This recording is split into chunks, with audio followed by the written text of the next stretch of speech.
Décembre 2025. Le Paris Saint-Germain vient de boucler un sextuplé historique. Pour la plupart, c'est un miracle. Pour nous, c'est une étude clinique sur la reprogrammation d'un écosystème. Thomas Sowell nous enseigne qu'on ne juge pas une structure par ses intentions, mais par ses processus. Pendant 10 ans, Paris a vécu dans une vision non contrainte.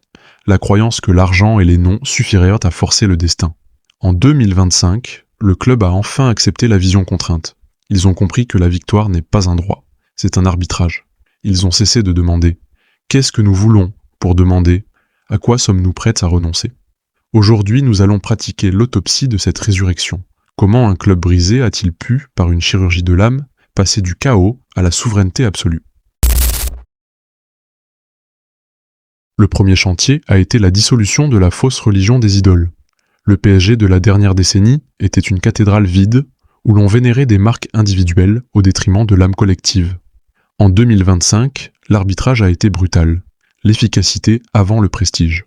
C'est le passage de la spiritualité de l'apparence à la spiritualité du sacrifice. Chaque joueur a dû choisir entre son ego social et sa fonction structurelle. Sowell explique que les systèmes efficaces sont ceux qui éliminent les parasites. Ici, le parasite était le moi. En tuant l'idolâtrie, Paris a permis la naissance d'une unité spirituelle. Le génie n'est plus une exception isolée qui attend d'être servie. Il est devenu une propriété émergente du groupe qui accepte de servir. Mais la reconstruction ne s'est pas limitée au terrain. Luis Enrique a instauré ce que j'appelle une ingénierie environnementale. L'anecdote de la finale de Ligue des Champions est ici fondamentale. En rencontrant les supporters du collectif Ultra Paris pour leur demander de ne pas utiliser de fumigène, Enrique n'a pas fait de la diplomatie, il a fait de la gestion de signal. Sowell nous rappelle que le bruit brouille la décision.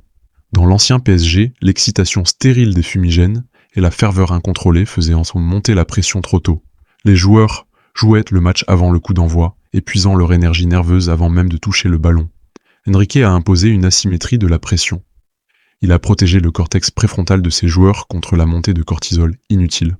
En parlant directement aux supporters, il a bypassé les filtres médiatiques pour créer un pacte de silence et de concentration. Il a remplacé le folklore par la liturgie du calme. C'est cela, le leadership de 2025. Contrôler chaque variable de l'écosystème pour préserver la paix intérieure des athlètes. Une âme ne se rebâtit pas avec des espoirs, mais avec des fondations. La discipline au PSG est devenue une armure choisie et non une punition subie. C'est la méritocratie de la douleur. On a remplacé le talent sporadique par la compétence automatisée. La formule de la réussite parisienne en 2025 est désormais mathématique. S égale D fois V exposant R, où S est le succès, D la discipline, V la volonté et R la résilience, l'âme. Le club a cessé de chercher l'inspiration. Ils ont créé une machine où chaque repli défensif est un acte de foi. Ils ont compris que la vraie liberté spirituelle sur le terrain ne s'obtient que par l'esclavage volontaire à la répétition. Le sextuplé du PSG n'est pas un exploit sportif, c'est une démonstration de force mentale. Ils ont tué l'ego, géré leur écosystème par le calme et instauré une méritocratie radicale.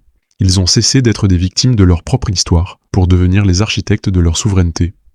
La leçon pour vous est directe. Si un club, humilié devant le monde entier pendant 10 ans, a pu pratiquer cette chirurgie de l'âme pour dominer l'Europe, quelle était votre excuse ? Votre vie est votre terrain. Vos traumas sont vos adversaires.